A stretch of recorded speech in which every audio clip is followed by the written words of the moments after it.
1. A little backstory. This happened when I was 5, and outside with my dog, who has since gone on to chase golden bones in heaven. Anyway, my dog was kind of a guard dog, very loving and protective of my grandparents who I lived with at the time.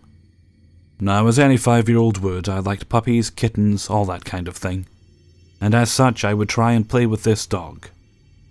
Now what happened next is told to me by my grandmother, although we both aren't very sure what all happened. So at some point I tripped and fell on him.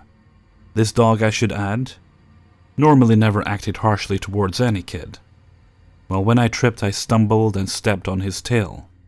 At this, I remember getting knocked down and dragged for a few feet. My dog did this for a reason I am truly thankful for. When I tripped, I almost fell on a snake, as well as my dog. My dog dragged me away from it. Albeit he did do this by my head. I still get a tingling feeling whenever I talk about this dog. After that, I did not trust the dog for a while. He died a few years back. He passed on.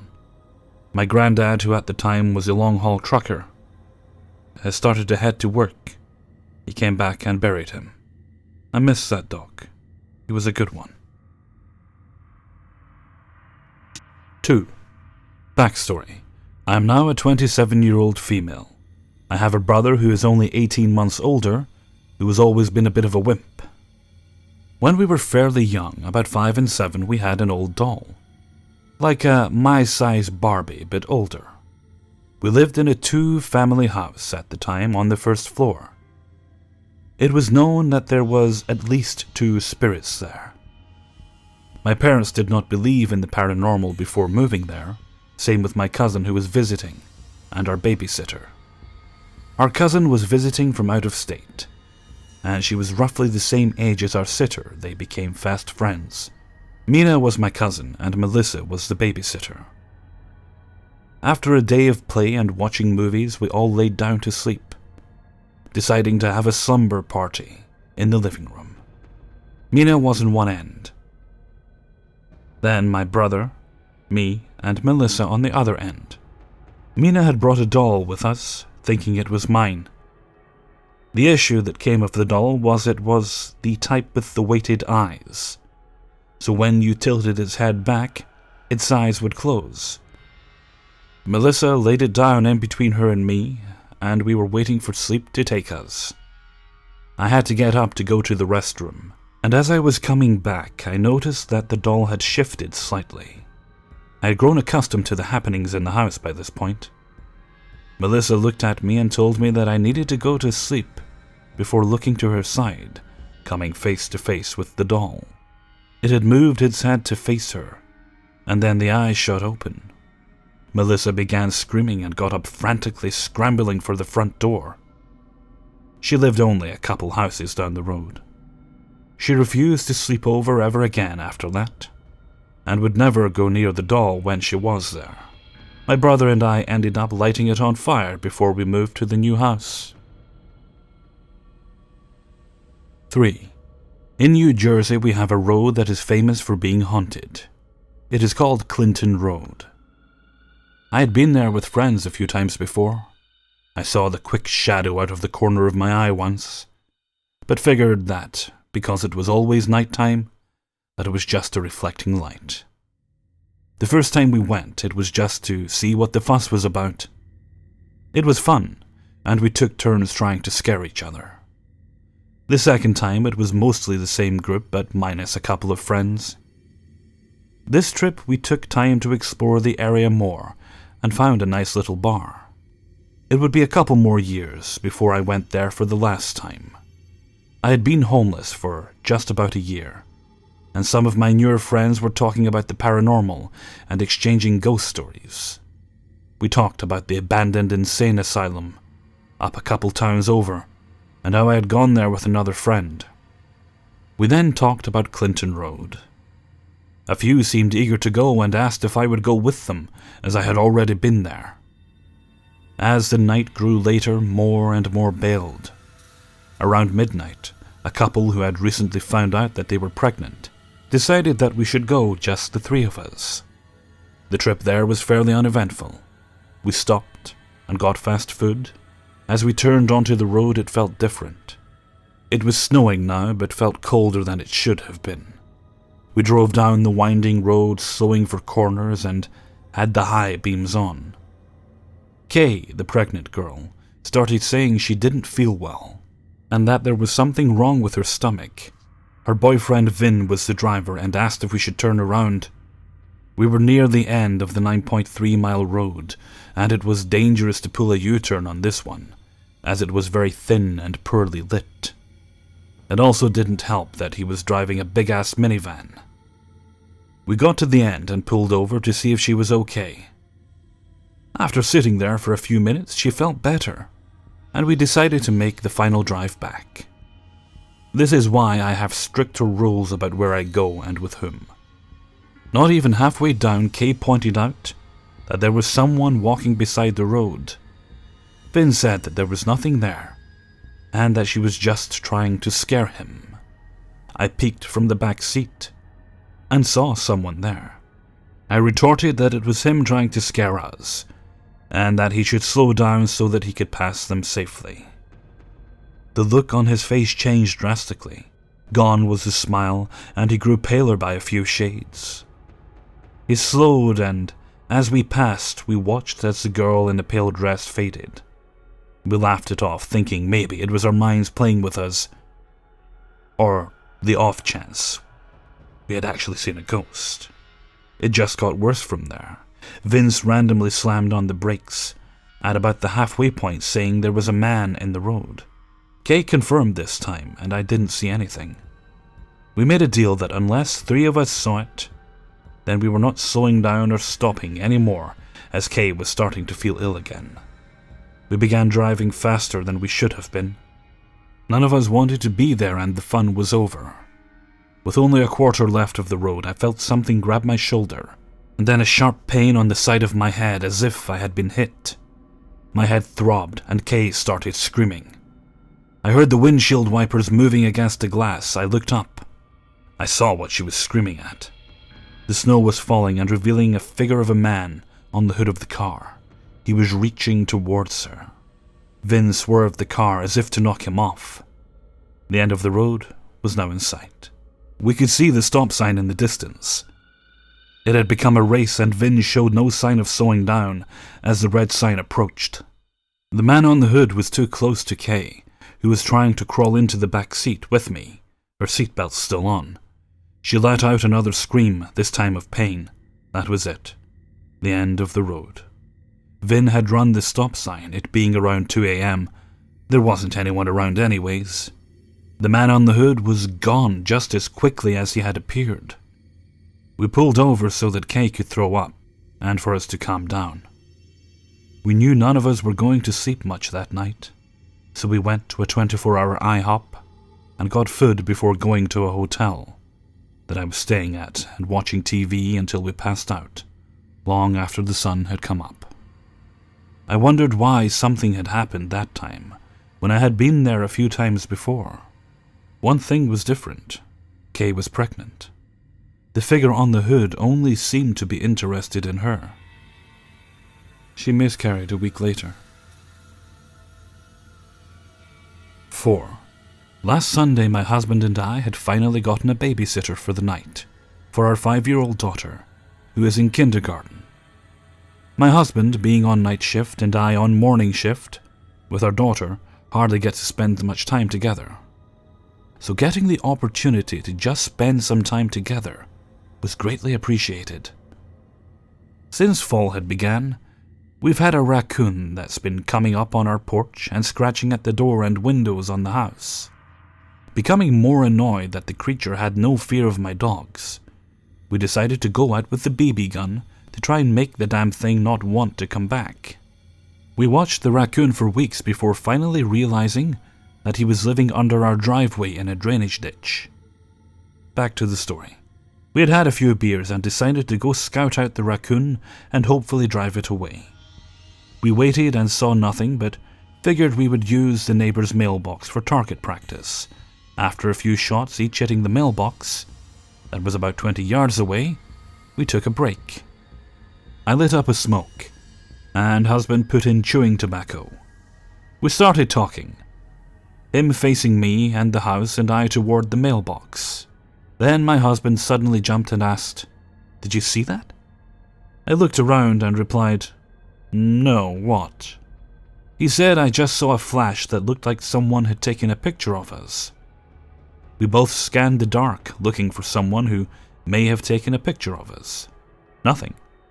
Trying not to sound freaked out, I casually took my phone out and said, "It was probably nothing, but it's 24F, let's go inside and warm up. Then we can hunt down the raccoon again." He agreed and we went inside. After we finished up a few drinks, I really wanted a cig and had forgotten the early event outside, so I suggested we go back out and do some more target practice while we wait. He agreed and we were back outside.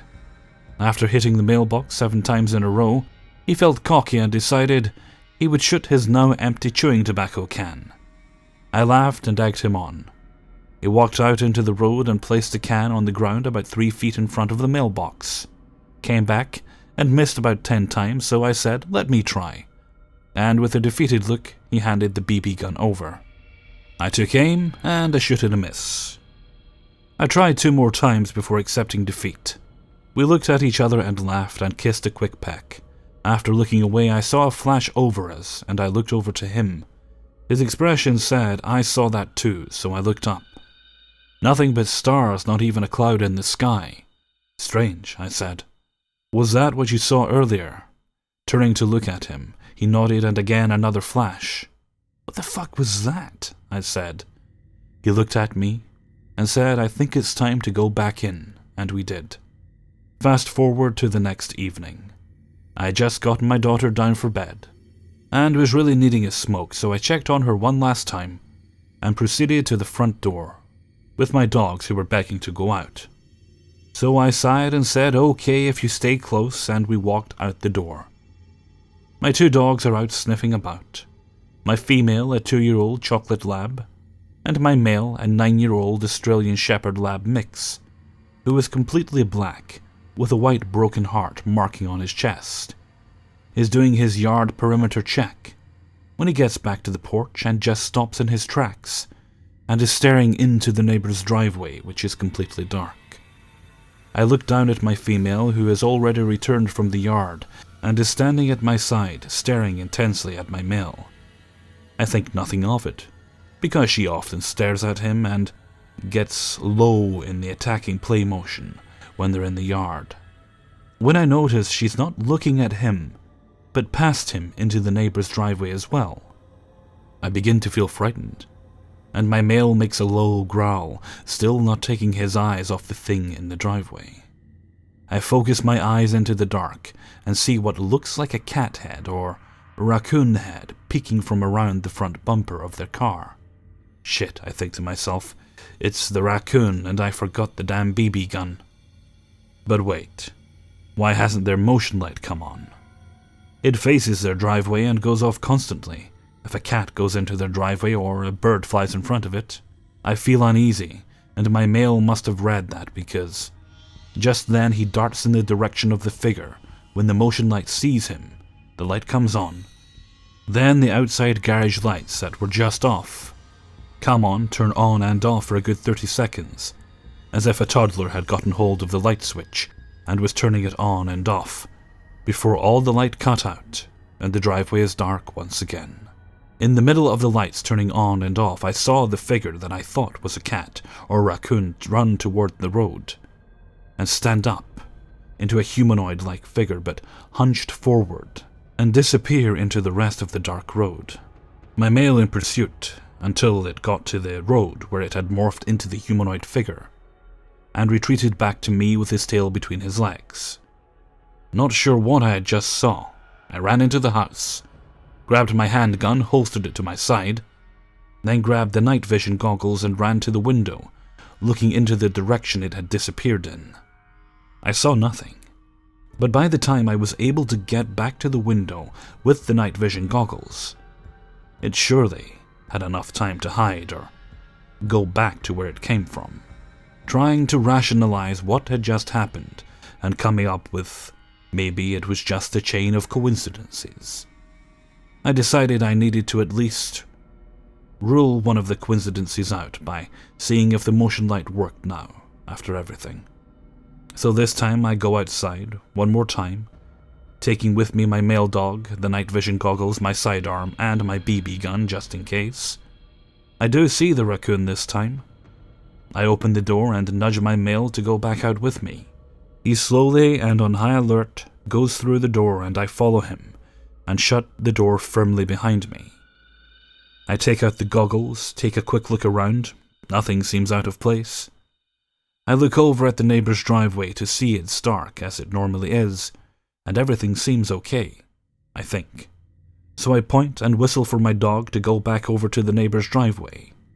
And what do you know, the motion light comes on like nothing ever happened. I sigh a little and whistle for my male to come back.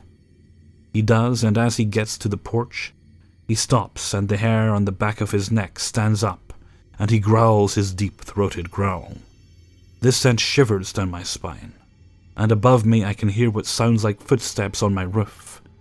And I turn around, grab the BB gun, and noped my ass right back into the house, with my dog on my heels. I get in, slam the door and lock it. What the fuck just happened, I say under my breath. I hear a little rustling on the porch, and then it was quiet again. Shit, I blurted out. I left the night vision on the railing outside. Sneaking as quietly as I could, I peek out the window, and in the direction it was, and yep, you guessed it, they were gone. Mildly freaked out and pissed off about losing the night vision goggles, I sit in the living room, with my handgun in my lap now, waiting for my husband to come back from work, but not before checking on my daughter, who was still fast asleep in her room. 5. My name is Rob. I'm 29, but this terrifying story happened to me a little over a year ago in 2015. In the most likeliest of places, the bathroom. I've had insomnia occasionally, on and off, for most of my life. And when I couldn't sleep on my bed, I would go to the bathtub and sleep there instead.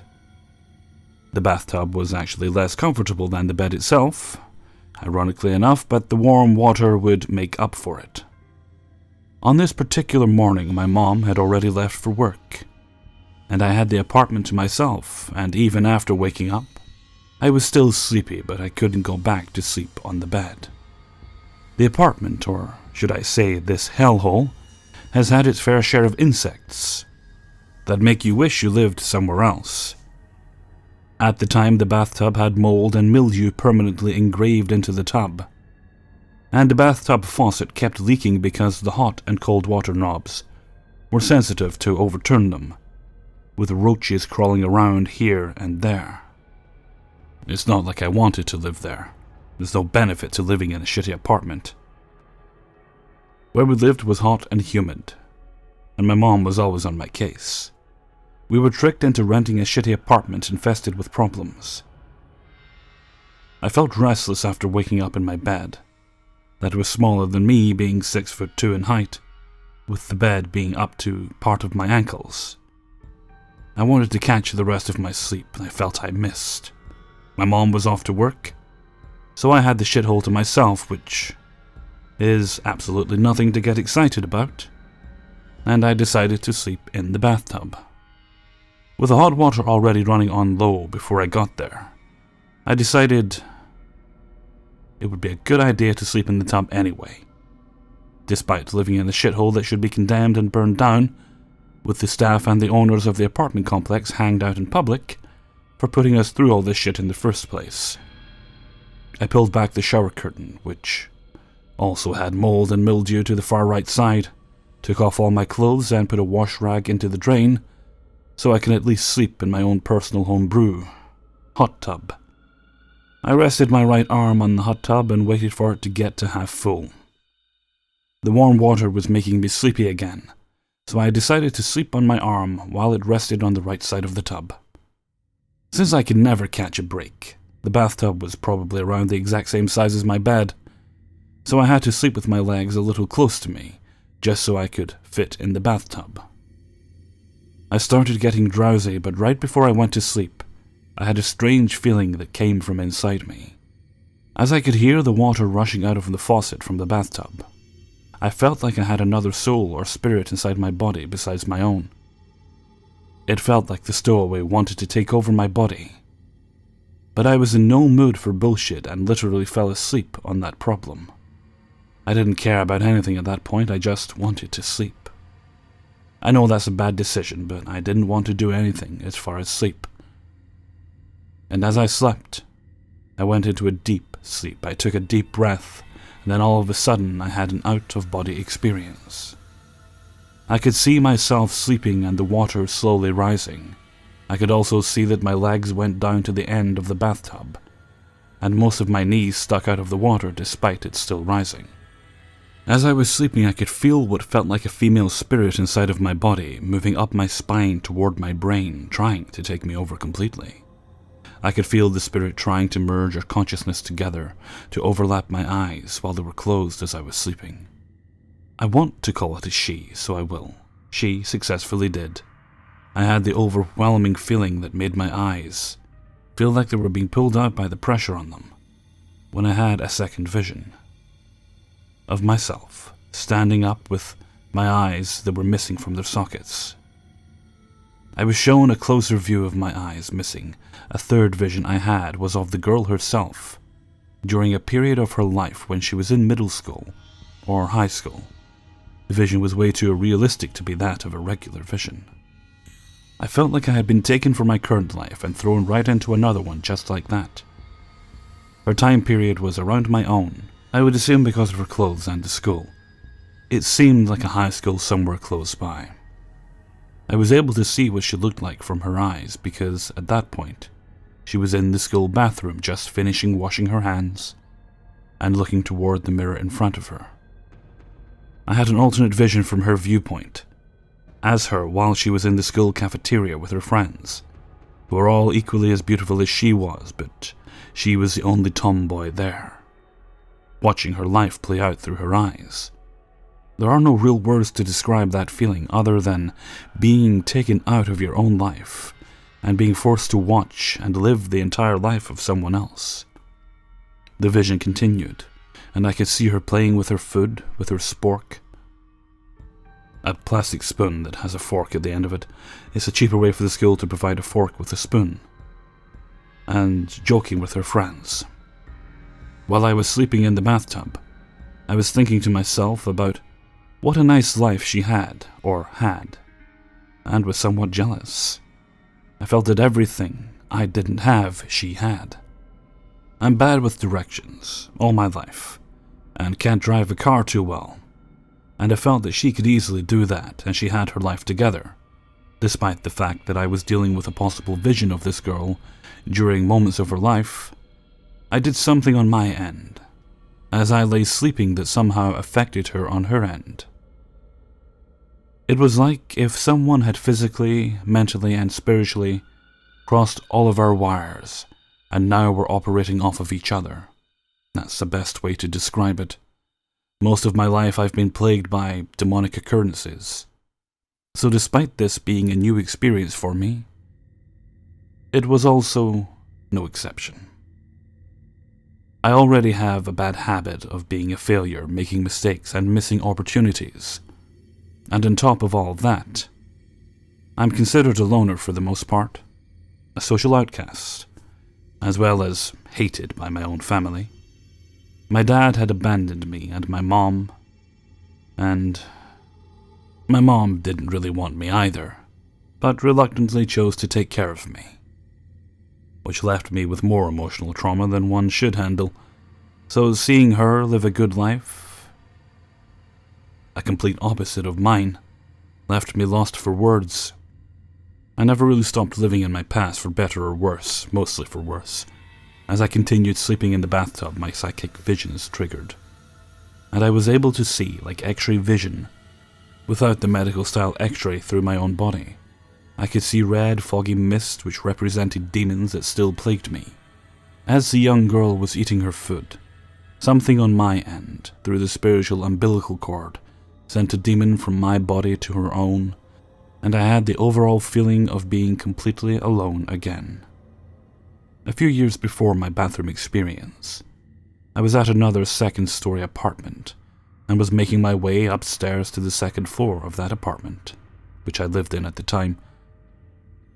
And when I was near the end of the balcony, I was hit with that same feeling for the first time, and it hit me hard. Not only did I feel what it was like to be alone, I felt like my whole existence was really all for nothing, and it haunted me to this very day. This had been a real feeling I had been having that came to haunt me on occasion. This feeling that came over me in the bathtub was the exact same thing over again, only this time I was experiencing it with someone else. She was young, a light-skinned black girl with shoulder-length black hair, who can easily pass off as Native American, or maybe she actually was black, I don't really know. She dressed like a tomboy, but still managed to keep her female touch. She was beautiful. She was skinny, but not too skinny, and from what I could see, she was wearing blue jean pants and a jacket that had a hoodie. While still in the school bathroom, my vision was transferred directly to her eyes, and I was able to move them as if they were my own in real time. Our eye movements were synchronized. Not only was I having a vision, but I felt like I was physically in the moment, in time of her life, as it was happening. Only this time I was the one controlling her thoughts and actions. I felt like her consciousness and my own were taking up a small section of each other's brain, about the size of a marble for all intents and purposes. We were operating normally together. We were connected in mind, body, and spirit. We were one. Me, being antisocial for the most part, the feeling of being lonely translated well from myself directly to the girl while she was eating her food and joking with her friends. While she was eating, she started clutching herself, crossing her arms over her body, like she was cold, but none of her friends seemed to notice or care. I felt like she also felt the feeling of being alone, but she couldn't understand why, because she had friends. When she finished eating, she had put her hands inside her jacket pockets and calming was walking through the cafeteria hallway. I could remember feeling how helpless the situation was. I remember thinking again that I wanted my mom and back in my life again and in my apartment, despite being older than she was. In my own voice, but in her mind, I could remember thinking to myself, or to herself, that if I left the school to go to try find my mom, then her grades would fail because of me, and feeling shitty that that was an option for me.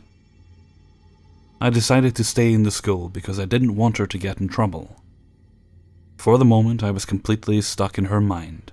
I was walking down the hallway as her, when one of her friends tells her hi. I take one of my hands out of my pockets and do a quick wave back to her friend and say hi in her voice. So here I am, stuck in the body of a teenage girl. The overwhelming feeling of being trapped came over me. I didn't know what to do. My consciousness was stuck inside someone I didn't want to be in, and part of my soul felt trapped as well. I remember thinking in her mind and with my voice that I wanted to be with my mom. I felt like I was trapped. I wanted to cry, but held it back. I felt like this was creating some type of opening that was parallel to each of our own space and time and everything, because our lives crossed and were being interrupted. Like reality decided to take a back seat. I then have a vision of myself sleeping in the bathtub again, only this time the tub is almost full of water and ready to overflow. Just when I thought that my problems couldn't get any worse, I feel what felt like a spiritual umbilical cord. It's the best way I can describe it. Come from my chest as I was sleeping through the roof. I had the foreboding feeling of doom as I saw a vision from my own viewpoint as I slept, aimed towards the roof of the bathroom, and the roof felt different this time. It felt like the dimensions or realities keeping us separate were working hard to merge me physically, mentally, and spiritually into her body, with the ultimate goal of living out the rest of my life as her, with only my consciousness having completely taken over her mind and body. I could feel my chest being pulled upward as I slept, and it felt painful. I felt like my skin was pulling at my skin, meat and bones. I felt like my body was being dematerialized with the help of an unknown force that was making it happen. I could see my face stressing out while I was sleeping through my vision as it happened in real time. On her end, I could see her starting to get angry, and it felt like her consciousness and the unknown force were pulling me into her life completely. I felt instinctively that this was really happening and I needed to make a choice. I felt like if I didn't do something about this, then that's where I was going to end for the rest of my and her life. As terrified as I was, I almost considered it. I didn't have anything going for me in my own life, and every move I made turned out wrong, so I gave it some thought. As bad as this situation was, in some ways it was a good thing. I felt like she had a good life ahead of her. I came from a broken home and she had a loving family. I decided last minute not to go through with it as badly as I wanted to, and still being terrified at the exact same time. With the bathtub about to fill up and overflow, and me about to lose my whole physical existence, I felt my soul rush into my body through the roof and I woke up. I gasped for air at the same time, like I hadn't been able to breathe. I felt the spiritual umbilical cord and our consciousness break connection. The roof returned to normal and I got control of my body back. I woke up with the sense that my chest felt like it had been pulled from me. Some of the water spilled on the floor, but I turned the tap off, as much as possible, and took the rag out of the drain. I put one hand on each side of the bathtub and got myself out. I felt sick, weak, and dizzy, and it felt like my body vibrations, physical, mental, and spiritual, were being returned back to normal. I dried myself off, left the bathroom, put on my clothes in my bedroom, living room, since I lived in a one-bedroom apartment, and sat on my bed. I couldn't believe what had just happened to me. This bizarre experience was a new one for me. But the stories of my life aren't anything new to me, just another experience to add to the collection.